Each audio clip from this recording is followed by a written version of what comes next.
Hello friends, welcome back to our channel. అంతర్గత అల్లర్లు, రాజకీయ అనిశ్చితితో బంగ్లాదేశ్ సతమతమవుతున్న సంగతి తెలిసిందే. ఇటీవల చెలరేగిన అల్లర్లతో ఏకంగా ప్రభుత్వమే మారాల్సి వచ్చింది. అల్లర్లు, రాజకీయ అనిశ్చితి మాత్రమే కాదు, ఇతర సమస్యలు సైతం ఇప్పుడు దేశాన్ని చుట్టుముడుతున్నాయి. తాజాగా బంగ్లాదేశ్పై అదానీ రూపంలో పిడుగు పడిందని చెప్పవచ్చు. విద్యుత్ సంక్షోభం నానాటికి తీవ్రమవుతున్న తరుణంలో అదానీ గ్రూప్ ఆ దేశానికి హెచ్చరికలు పంపించడం గమనార్హం. ఇంధన కొరతను తీర్చుకునేందుకు చేస్తున్న అప్పులు తాత్కాలిక ప్రభుత్వానికి మోయలేని భారంగా మారాయి. భారత్కు చెందిన దిగ్గజ పారిశ్రామికవేత్త గౌతమ్ అదానీ నేతృత్వంలోని అదానీ గ్రూప్కు బంగ్లాదేశ్ ఏకంగా $500 మిలియన్ అంటే భారత కరెన్సీ 4,000 కోట్లకు పైగా బకాయిలు చెల్లించాల్సి ఉంది. ఈ అంశంపై తాజాగా దేశాన్ని అదానీ గ్రూప్ హెచ్చరించింది. వెంటనే చెల్లించాలని స్పష్టం చేసింది.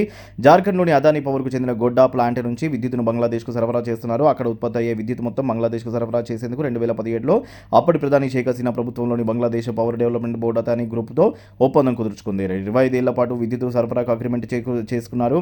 ఈ ఒప్పందంలో భాగంగా 1496 మెగావాట్ల పవర్ బంగ్లాదేశ్కు సరఫరా అవుతోంది. ఆ దేశ విద్యుత్ డిమాండ్లో ఇది 10% ఉండడం గమనార్హం. 2023 నుంచి సరఫరా చేస్తుండే అప్పటి నుంచి ఇప్పటి వరకు ఏకంగా $500 మిలియన్ మేర బకాయిలు పేరుకుపోయాయి.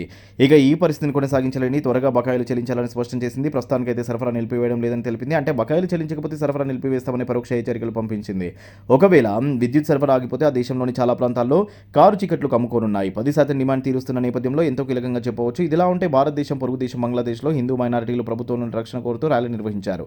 ముస్లింలు మెజారిటీగా ఉన్న బంగ్లాదేశ్లోని మధ్యంతర ప్రభుత్వం దాడులు, వేధింపుల నుండి తమను రక్షించాలని, అలాగే హిందూ సమాజ నాయకులపై దేశద్రోహం కేసులు ఎత్తేయాలని డిమాండ్ చేయడానికి హిందూ సమాజానికి చెందిన సుమారు 300 మంది శనివారం ఢాకాలో సమావేశమయ్యారు. ఇక హిందువులపై దాడులకు సంబంధించి దేశంలోని మైనారిటీ గ్రూప్ బంగ్లాదేశ్ హిందూ బౌద్ధ క్రైస్తవ ఐక్యత కౌన్సిల్ ఆగస్టు 4 నుండి హిందువులపై 2000 కంటే ఎక్కువ దాడులు జరిగాయని తెలిపింది. మొదటి విద్యార్థి ఉద్యమం బంగ్లాదేశ్లో జరిగింది. ఆ తర్వాత దేశంలో తిరుగుబాటు జరిగింది. దాంతో షేక్ హసీనా దేశం విడిచి వెళ్లవలసి వచ్చింది.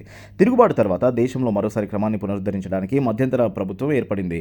ఈ మధ్యంతర ప్రభుత్వానికి మహమ్మద్ యూనస్ నాయకత్వం వహిస్తున్నారు. మహమ్మద్ యూనస్ ఆధ్వర్యంలో దేశంలో మానవ హక్కులపై ఐక్యరాజ్య సమితి మానవ హక్కుల అధికారులు, ఇతర హక్కుల సంఘాలు ఆందోళన వ్యక్తం చేశాయి.